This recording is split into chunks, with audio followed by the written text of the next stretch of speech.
Jae-min is 34 years old, one of Seoul's most decorated surgeons. He doesn't believe in love because the last time he let a woman close enough to matter, she emptied his accounts and walked down the aisle with another man. He hasn't spoken about it since. He doesn't need to. The operating room gave him something better than love. It gave him control. Ingrid Davis believes in people, or she used to. She is a Black American woman living alone in Seoul. She was engaged once. She was pregnant once. She found out about her fiancé and her cousin the same week she found out about the baby, and she made a decision that broke her in ways she still hasn't finished counting. She kept the child, and that began the story of these two broken souls. Welcome to the channel, lovelies. Please like and subscribe. It started 5 years ago, on the worst night of both their lives. Jae-min was finishing a consultation when the doors flew open. A woman, black, late 20s, alone. She was 33 weeks pregnant and hemorrhaging, and the way the paramedics were moving told him everything he needed to know before he'd even read a single number. He stepped in. What's her pressure? 80/50 and dropping. She was found in her apartment by a neighbor. Alone? Alone. He pulled on gloves without breaking stride. The woman on the gurney was conscious, barely, and her eyes found his with the particular desperation of someone who knows they are running out of time and is not ready. He had seen that look hundreds of times. It never got smaller. I need you to stay with me, he said. Not warm, not cold, precise. She grabbed his wrist. But my baby. I'm going to take care of you. Both of you. Stay with me. They moved fast. A nurse peeled away to make calls. Family, emergency contacts, the father if there was one listed. Jae-min was already reading the monitors, already calculating, already building the map of everything that needed to happen in the next 4 minutes if this woman was going to survive. The nurse reappeared at his shoulder. Doctor, I reached the contact listed as the baby's father. What did he say? A pause that lasted too long. He said... She lowered her voice. He said the child probably isn't his. The room kept moving. Monitors beeped.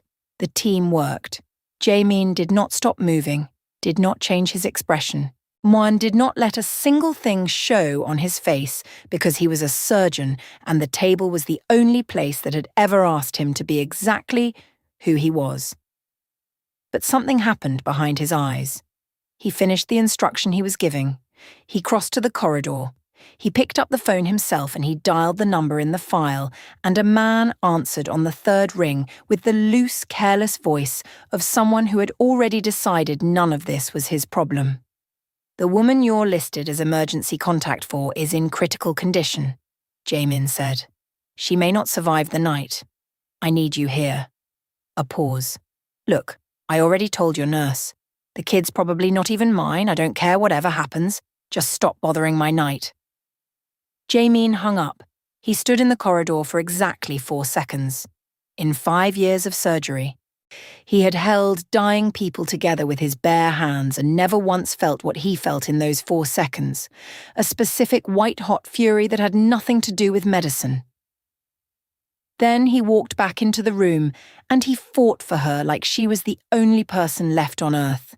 She was losing blood faster than they could replace it. The baby's heart rate dropped, then dropped again.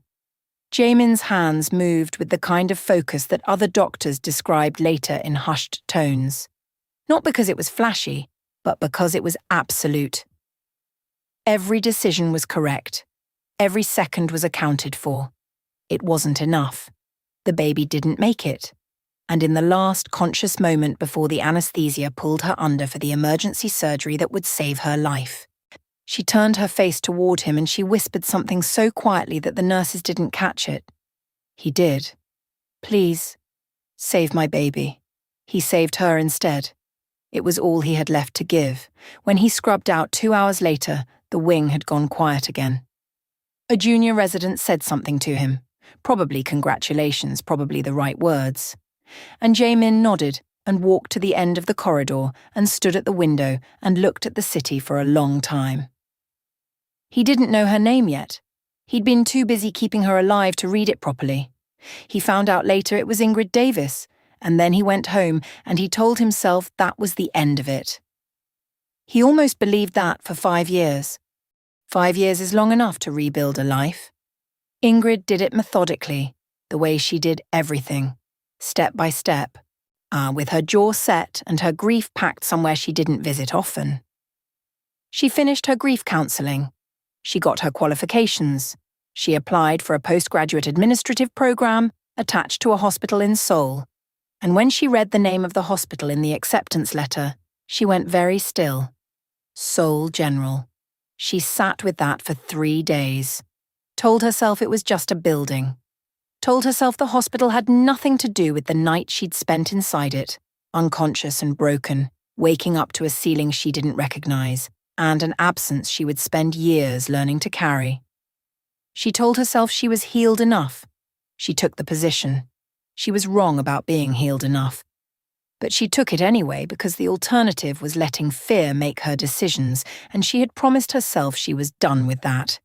Jae-min was in his office reviewing surgical files when his assistant placed a new employee orientation pack on his desk. He barely glanced at it. Then his eye caught a name. Ingrid Davis. He went very still. He picked up the file, read it, set it down, read it again. The photograph confirmed what some part of him already knew.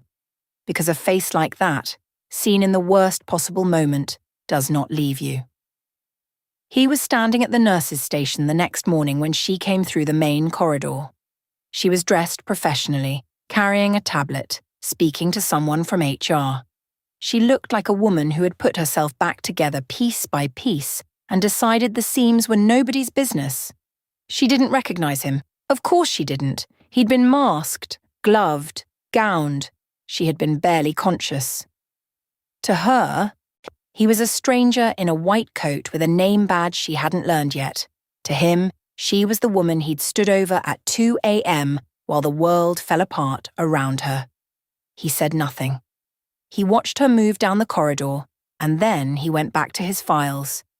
And he told himself this didn't change anything. He noticed, the next morning, that she rerouted her walk. The maternity ward was between the admin office and the cafeteria, and she took the long way around without ever explaining why, avoiding the maternity ward, probably trying to not face her fears. Then he noticed it again the second day too, and the third. He said nothing, but something old and carefully buried started to move. It was a Wednesday when everything shifted in a way neither of them could have predicted. Jae-min was 40 minutes into a surgery that had stopped cooperating. The bleeding was wrong. The field was wrong. His registrar was good, but not good enough for this. And the silence in the theatre had taken on the specific texture of a room where everyone is too afraid to say they're afraid. Outside, in the coordination corridor, Ingrid was running logistics. She had no reason to be watching the theatre window, but she stopped and watched anyway. She saw the pause he made, just 2 seconds. The kind of pause nobody outside that room would have caught. But she'd been watching people carry pressure for years, and she knew exactly what she was looking at. She stepped to the intercom. Dr. Jae-min.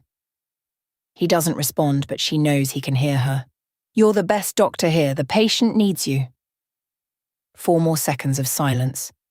Then his hands move again, and the fracture seals. He finished the surgery without another hesitation.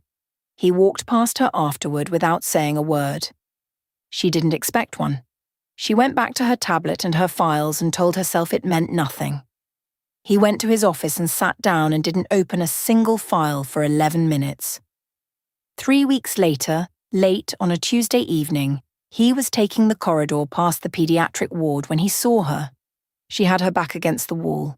Her arms were crossed over her chest. Her face was turned toward the ceiling, and she was crying in that precise, controlled way, quietly.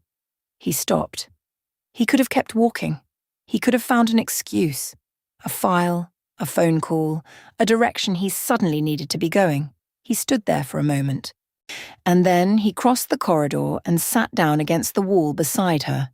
Not close enough to crowd her, close enough that she'd know it was intentional. She didn't look at him. "I don't need anything," she said. "I know," he said. They sat there for a while in the half-lit corridor. Neither of them spoke. Somewhere down the hall a door opened and closed. Eventually her breathing evened out. "Thank you," she said quietly. He nodded once and didn't say anything else because sometimes the kindest thing you can offer a person is the absence of a question. But neither of them moved right away. And the silence between them had a quality to it that neither of them were ready to name. She didn't know yet. She had no idea, but she was about to find out, and nothing after that would be the same. A few days later, she found the file that changed everything.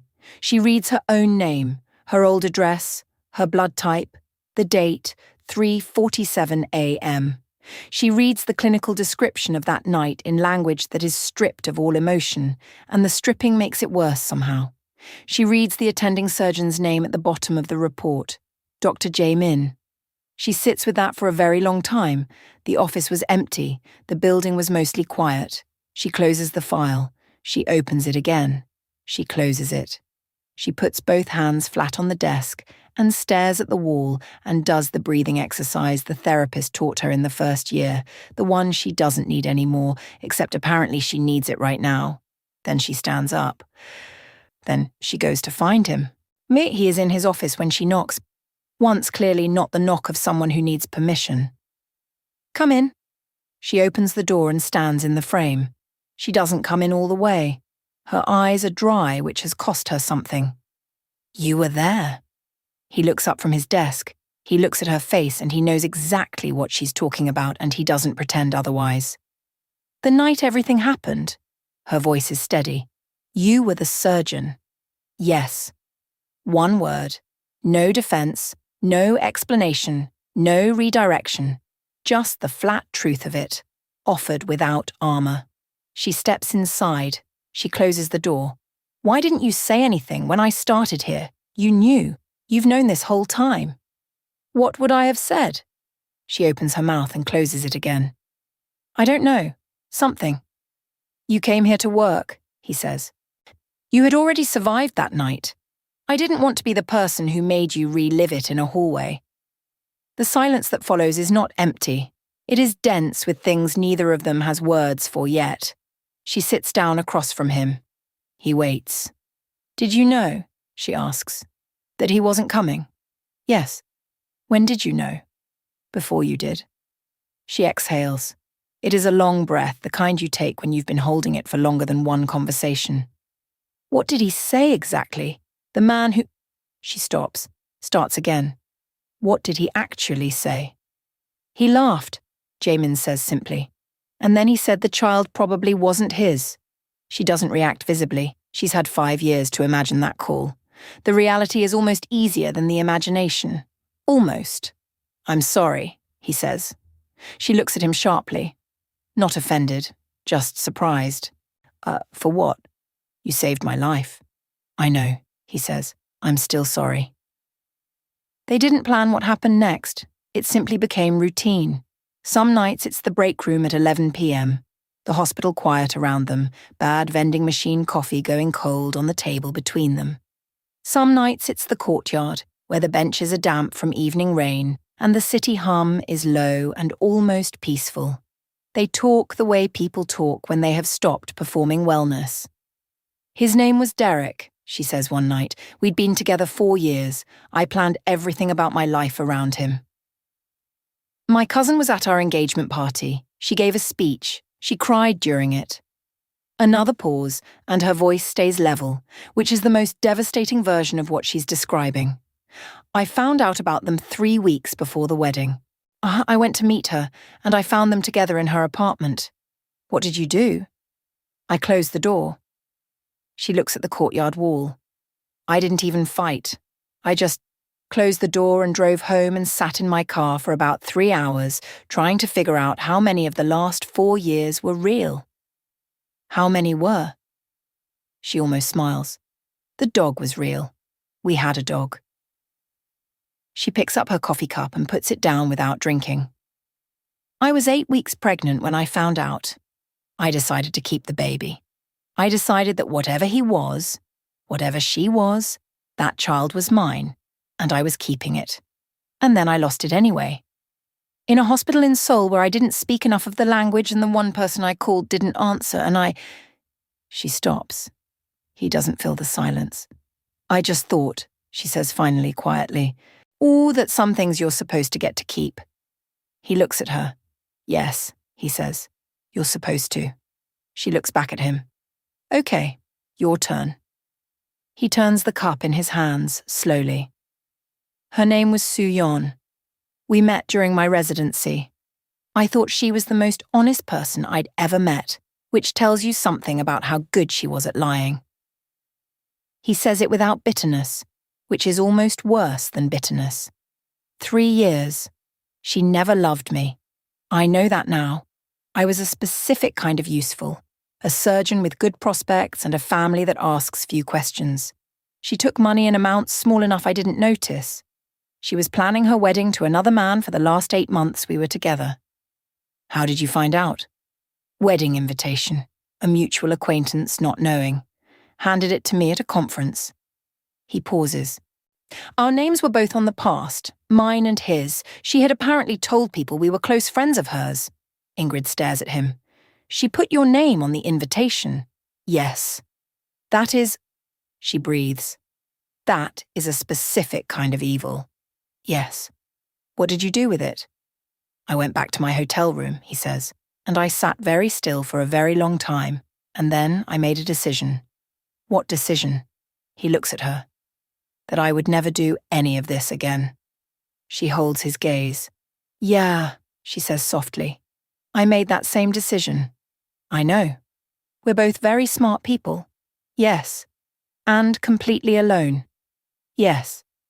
Neither of them laughs. Neither of them looks away. I will never love again, she says, and she means it with everything she has. Neither will I, he says. And the word sits in the courtyard air between them like something that has already decided it's a lie. They stay out there for another hour. They don't touch. They don't say anything else that matters out loud. But when Ingrid finally stands to go inside, and Jae-min stands with her, they are closer than they were yesterday. And tomorrow they will be closer still.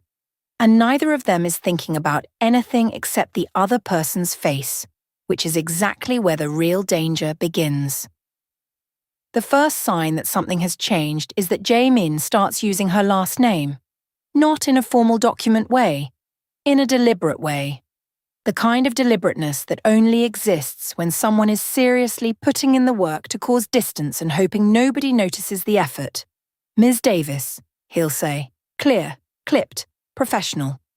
Ingrid notices immediately. She is too smart not to.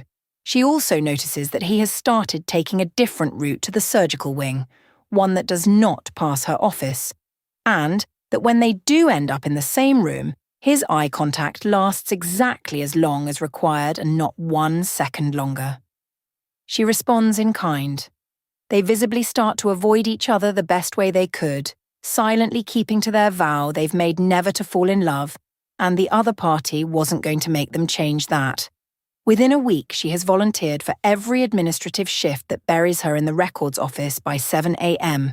and keeps her there until 4, a schedule that neatly brackets the hours he is most likely to be in the corridors. She tells herself it's because there's a lot of work to do. But that's not why. And the hospital did not believe it for a single second. You know, her colleague Priya says one afternoon, dropping a stack of folders on Ingrid's desk and leaning against the doorframe with the relaxed energy of someone who has absolutely nothing better to do. The two of you would be a lot more convincing if you were slightly less obvious about it. Ingrid doesn't look up. About what? About the whole, Priya waves a hand, elaborate performance of not being in love with each other. I'm not, Ingrid looks up. I'm not doing a performance. You changed your lunch schedule. I wasn't hungry at noon. You changed it back when you realized he eats at 1 now. Ingrid stares at her. I changed it back because noon actually works better for... And he booked the small conference room to review charts every Tuesday, which he never did before. Except you use that corridor on Tuesdays, which you would only know if... Priya. Yes? Go do your work. Priya picks up her folders with the satisfied expression of someone who has already won. The nurses have a betting pool, just so you know. She pauses at the door. I bet on March. Ingrid throws a pen cap at the door as it closes. Down the hall in the surgical wing, Jae-min is having essentially the same conversation with his fellow attending Dr. Han, except it is less words and more silences with meaning, which is the male hospital version of the same conversation.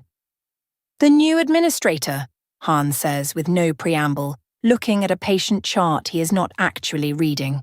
Jae-min doesn't answer. The American. I know who you mean. I'm just saying, Han says, turning a page he also doesn't read, that you've been operating on 40 minutes less sleep per night since she started here, which means something is keeping you awake, which means... Are you going to make a point? Han looks at him, looks back at the chart. You seem more human lately. That's all. He says it with zero sentimentality, the way men at hospitals deliver compliments, wrapped in a clinical observation, no return address. Jae-min says nothing. Han flips one more page. Her first week here, you answered her department email within 4 minutes. The hospital director waits 3 days. I was at my desk. You're always at your desk. You've never replied to mine in under 24 hours. Han stands, tucks the chart under his arm. She walks out. At the door. March is too soon. I'd give it to April. The door closes. Jae-min stares at the wall. He is not in love. He is not. He is a man who processes things carefully, and what he is experiencing is residual emotional response to a significant shared history. That is different from love. It is categorically different. He picks up his coffee. It has been cold for an hour. He drinks it anyway. The problem with avoiding someone in a hospital is that hospitals are built around emergencies, and emergencies don't respect anyone's rerouted schedule. It was a Friday. Ingrid was in the administrative corridor finalizing a compliance submission that was already 20 minutes past deadline when she heard footsteps behind her that she'd apparently become very good at recognizing without meaning to. She kept her eyes on her tablet. The Kang family consent forms need a secondary admin signature, Jae-min said. I'll process them this afternoon. They're scheduled for this morning. She turned. He was standing at a professional distance, white coat, unreachable expression, looking at her in that way he had, like she was something he was trying to diagnose from a careful remove. She looked back at him with the same energy. I'll move them up, she said. Thank you. He didn't leave. She looked back at her tablet. Was there something else? A pause. No, he said. He left. She stared at her screen for a full 10 seconds without reading a word. Down the corridor, he walked back to the surgical wing, took the stairs instead of the lift for no reason he was willing to examine, and told himself this was fine. Everything was fine. He was a professional. He was losing. Derek showed up on a Wednesday, which, in retrospect, is exactly the kind of day Derek would pick. Ingrid is walking back from a meeting near the administrative offices, slightly late, carrying 2 folders and a coffee she hasn't had a chance to drink, when she hears her name in a voice she has spent 5 years successfully not hearing. Ingrid. She stops. He is standing near the building entrance looking like himself, which is the problem. He always looked like someone trustworthy, well-dressed, practiced expression of regret, the kind that's been rehearsed enough to develop good posture. I heard you were here, Derek says, moving toward her. I had to see you. You look... No, she says. He blinks, pauses. He clearly had a next sentence planned and her interruption has displaced it. I just want to talk. Derek. Her voice is calm the way cold water is calm. Whatever you've heard about this hospital or this position, I want you to recompute whatever math you came here to do and then leave. It's not about that. I've changed. I've been trying to reach you for... You haven't changed, she says. You've updated your approach. Those are different things. He steps closer. And something about that step, the familiarity of it, the assumption embedded in it, does something to her breathing. Ingrid, listen. What happened with your cousin? What happened with my cousin, she says quietly, is that you slept with her, and I was pregnant. You don't get to give that event a gentler name. He opened his mouth to respond. Then a voice arrives from 3 meters to the left, and it is so flat and so cold it actually stops time. Is there a problem here? Jamin is walking toward them at the pace of someone who has already decided the outcome. He is not moving fast. He doesn't need to. He is reading the entire scene, Ingrid's rigid shoulders, Derek's invasive proximity, the folders held slightly too tight, and by the time he reaches them, he has already made a series of decisions about how this ends. He looks at Derek with the exact expression he uses when residents explain confidently why they did something wrong. Who are you? Derek asks, which is brave and stupid in equal measure. Jamin doesn't answer that question. He pivots directly to what matters. 5 years ago, he says, his voice quiet and factual, or like he is presenting findings at a conference. You received a call from this hospital informing you that a woman was hemorrhaging in our emergency wing. You laughed. You said the child was probably not yours, and you hung up. The colour shifts in Derek's face. I was the surgeon on duty that night. Jamin takes one more step forward. I held that phone. I made that call. I watched what your decision cost someone. He pauses. You don't get to stand near her again.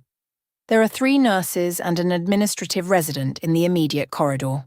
Nobody moves. Nobody pretends to be doing something else. Derek looks at Ingrid. His rehearsed regret has entirely vacated his expression. Ingrid, go, she says. He looked at Ingrid, at the way she was standing, at the expression on her face, and whatever he'd been planning to say dissolved. He straightened his jacket, performed a small wounded dignity, and walked away. The corridor holds its silence for a few seconds after. Then a phone rings somewhere, and a nurse coughs, and the world begins moving again like a tape unpressed. Ingrid stands in the hallway and doesn't speak. She is feeling something she had genuinely forgotten was possible. Not gratitude. Something more structural than that. The feeling of someone stepping into your corner without being asked and meaning every word of it. Not performing defense, performing nothing, just standing there. Between her and the thing that hurt her. She turns to look at him. He is already looking at her. Thank you, she says. Yes, he says, which is not a normal response to thank you. But it lands correctly. He walks away first. She watches him go, and she stops pretending she doesn't know what this is. She finds him that night in the courtyard. He is sitting on the bench farthest from the entrance, which is the one he always picks, and he has no coffee, which means he has been there long enough to finish it. He looks up when she walks over, and there is something in his face that is not quite prepared. Not vulnerable exactly, but not fully armoured either. She sits across from him. She doesn't ease into it. I need to understand something. He waits. Why do you care so much about what happens to me? She says it directly, the way she says everything, but her voice is quieter than usual. Because I need to know if it's guilt from that night, or pity, or... It's not pity, he says. It has never been pity. Then what is it? He is quiet. Not the evasive quiet. The honest labour quiet where someone is building a sentence carefully because it carries weight and they don't want to drop it. Because I watched you fight death. And then I watched you come back here, to the exact place where you lost everything, and do the work, and learn the building, and take the long way around the maternity ward, and never once ask anyone to feel sorry for you. He paused. You chose to live, Ingrid. Every single day. And I don't know when that stopped being something I was just observing and started being something I... He stopped. She waited. Something you what? She said softly. Something I needed to be near. The courtyard was very quiet. She looked at her hands. I've been rerouting my schedule for 3 weeks. I know. So have I. How is that working for you? He looked at her. Poorly. She laughed. A short, real sound. Unguarded. The kind of laugh that only comes out when someone's defenses have genuinely momentarily failed. He looked at her when she laughed, and something happened in his expression that he didn't fully catch in time. She caught it. I'm scared, she said, simply. Like saying it out loud was the bravest thing and she'd decided to do it anyway. So am I. You don't act scared. I act controlled, he said. They're not the same thing. She looked at him for a moment. You said that back to me. You said it first. You were right. She was quiet. Then she said, I really am terrified. I know. Of this. Of whatever this is. I made myself a promise. I made myself the same promise. And? He looks at her. I think we were both wrong.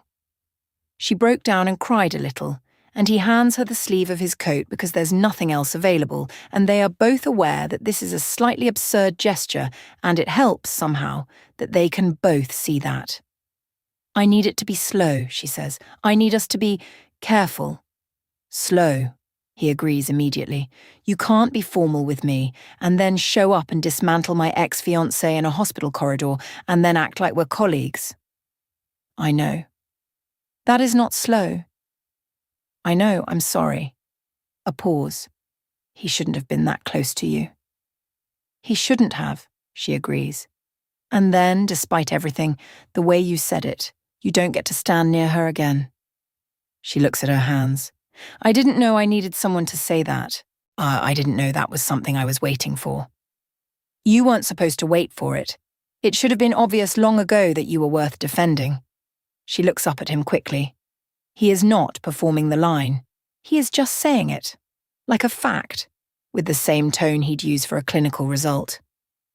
She looks away before he can see her face do the thing it's doing. Okay, she says quietly. Okay. Slow. Slow is 3 weeks of coffee that gradually gets shared instead of separate. Slow is walking to the car park together without naming it a ritual. Slow is one afternoon when his hand brushes hers, reaching for the same door, and neither of them addresses it, but neither moves away either. Slow is not without pain. There is a Tuesday, unremarkable Tuesday, grey sky, or normal workload, when she comes into the break room and he is briefing a young resident on a paediatric case, and something about the words used triggers something in her that she didn't see coming, and she sets her coffee down and walks out without a word. He finishes the briefing in 4 minutes. He finds her in the stairwell. Talk to me, he says. I'm fine. You don't have to be fine. I know I don't have to. She stops, presses the back of her hand to her mouth for a second. Then, I just forget sometimes that it still lives in me. I go weeks being completely fine and then something just clips it. I know. I don't want it to clip things between us.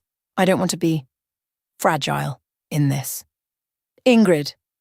He says her name the way he said I hear you on that operating table 5 years ago, grounded and present and fully meaning it.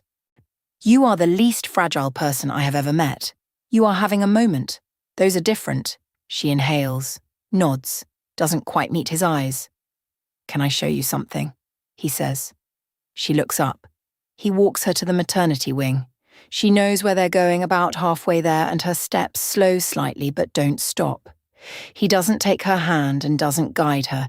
He just walks beside her at her pace, close enough that their arms nearly touch. The corridor outside the delivery suite is quiet at this hour. Pale lights, the distant sound of a monitor somewhere. She stops outside the room where it happened and stares at the door and says nothing for a long time. He stands beside her. I've never come back here, she says. I know. I didn't think I could. You're here. She is. She is standing right here. Or in the spot that has lived in her chest like a stone for 5 years, and she is not collapsing. She is not fine. She is quietly and completely breaking and also somehow still standing, which is the most honest version of strength. He doesn't try to fix it. He doesn't say it gets easier, or that she should feel anything specific. He just stays. After a while, she reaches over and finds his hand. He holds it without comment, without ceremony. They stand there until she's ready to leave, and when she turns away from the door, her face is different. Not healed, not closed, just settled. Like something that was fighting for space in her chest has finally been given its room. "Thank you," she says. "You don't have to keep thanking me." "I know," she says, "but I want to." One evening in the courtyard, weeks later, they're warm enough now that they've stopped bringing extra layers. "Tell me what you actually lost when Seo-yoon left," she says. He pauses. "What do you mean?" "I told you. You told me what she took. That's different." She holds his gaze. "What did you lose?" He is quiet for a long time. "The ability to believe," he says slowly, "that someone could choose me without an agenda, that I was worth choosing, genuinely, for no functional reason." He says it with the precision of someone who has finally located the correct word. "I stopped believing I was someone people would want because of who I was, not what I could provide." She nods. "That's it," she says. "That's what she actually took." "Yes. I want you to know something," Ingrid says. "I am here because of who you are, the way you sat on a hospital floor with me and didn't ask questions. The way you defended me without being asked. The way you said I hear you to a woman who had nobody left in the room." She pauses. "I chose you before I even knew I was choosing. And it had nothing to do with what you have or what you do. It was just you." He doesn't say anything, but she watches something in him. Some guarded, calcified thing he built after Soo-yeon. Develop a crack. Not shattering, just fracturing. The way a sealed window fractures before it finally opens. He reaches over and tucks a strand of her hair back, quietly and without announcement. "April," he says. She blinks. "What?" "There was a betting pool among the staff." He says it without expression. "About us." She stares at him for 1 second. Then she laughs. A real one. The kind that reaches every part of her face. The kind she doesn't control. And he watches her laugh and the fracture in him opens a little wider. Years have a way of passing differently when you stop spending them alone. They got married quietly. Not small, not private necessarily, just quiet in character. The people they trust. The peace they have built. Priya cried more than anyone, and then absolutely denied it. Dr. Han makes a toast that is 3 sentences long and contains a compliment so deeply embedded in clinical language that only Jae-min finds it and his face does something imperceptible that Ingrid clocks from across the room and filed away with the rest of the small, irreplaceable things. They don't honeymoon immediately because there's a critical patient, and she knows before he says it, and has already adjusted the plan. And he looks at her with a specific expression he has never used on another person in his life. They go 2 months later. It is perfect. She brings it up on a Sunday morning, quietly, in the kitchen, in the middle of making tea. "I've been thinking," she says, "about trying again, having a baby." He went still like the very first time he saw her name on a file. He didn't speak. I know you haven't pushed for it or asked or even hinted." She turns around. "So I want you to know this is mine. This decision. I'm not doing it because I feel like I should or because you need it. Ingrid, I feel safe," she says. "That's why. For the first time in a long time, I feel genuinely safe. And I want..." Her voice softens. "I want to try." He crosses the kitchen and holds her face in his hands. "You don't need to give me a child," he says. "You already gave me a life." She puts her hands over his. "I know," she says. "That's why I want to." The labor was tense. Jae-min had delivered hundreds of babies. He had performed emergency obstetric surgery in conditions that would have made other surgeons walk out. He had been the calmest person in rooms where calm was the difference between living and dying. He spent this labor in the hallway outside the delivery room. He sat in a chair with his elbows on his knees and his hands clasped in front of him, and he did not move for 3 hours. A nurse offered him coffee and he didn't hear her the first time. He had no file to review, no procedure to anchor himself to. He was just a man in a hallway and his whole world was behind a door, and there was nothing in his very particular set of skills that could help. The door opened. A nurse appeared with an expression that told him everything before she said a word. "Dr. Jae-min, everyone is well." He stood up. He didn't speak. He followed her through the door.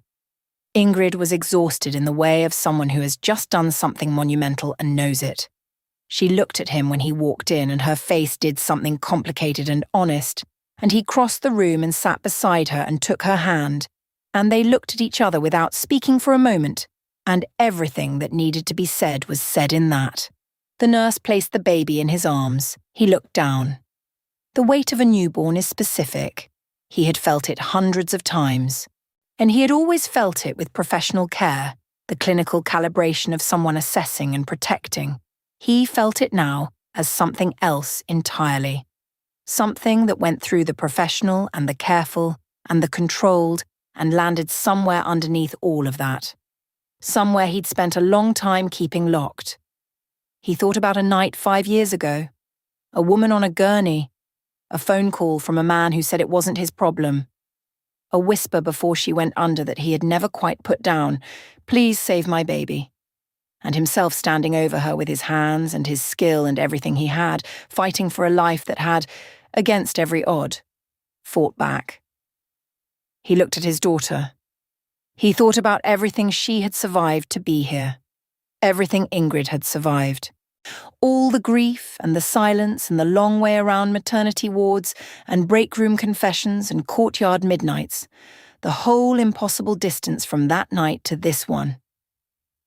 "You survived everything," he said quietly. It wasn't quite directed at the baby and wasn't quite directed at Ingrid, and was somehow meant for both of them and for a memory and a moment happening at the same time. "And you still found love." Ingrid watched him hold their daughter. She was too tired to keep her face composed and didn't try. "We should go outside later," she said. He looked up at her. "The courtyard. The courtyard." They went in the early evening when she was strong enough to walk. Jae-min carried the baby.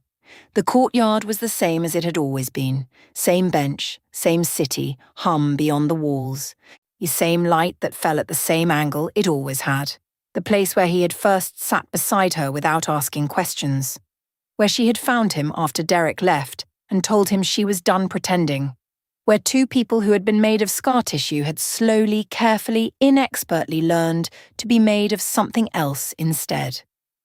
Ingrid sat down on the bench. Jae-min sat beside her. He passed her the baby and she held their daughter and looked at the courtyard for a long moment. "This is where it started," she said. "Yes." "We were so scared." "Terrified," he agreed. Which was the most he'd ever admitted to that, and she noticed. She looked at him. He looked back at her. Their daughter made a small sound and settled, and somewhere above them, the hospital windows were lit against the darkening sky. And the city moved the way it always did, indifferent and continuous and full. "Worth it?" she asked. He looked at his daughter. He looked at his wife. He thought about a man who once stood in a corridor holding a dead phone, stunned in a way 5 years of surgery had never made him, and started walking back toward a woman he didn't know yet. "Yes," he said. She leaned into him. He put his arm around her. The three of them stayed in the courtyard until the stars came out, in the same place where tragedy had begun, in the same place where, without either of them planning it, their life had quietly and completely started. And that's it, lovelies. Jae-min and Ingrid, two broken people who found each other in the same building where they both lost everything and somehow made it home. If this story hit you somewhere you weren't expecting, drop it in the comments. I read every single one. Subscribe if you haven't, hit the bell, and I'll see you in the next one.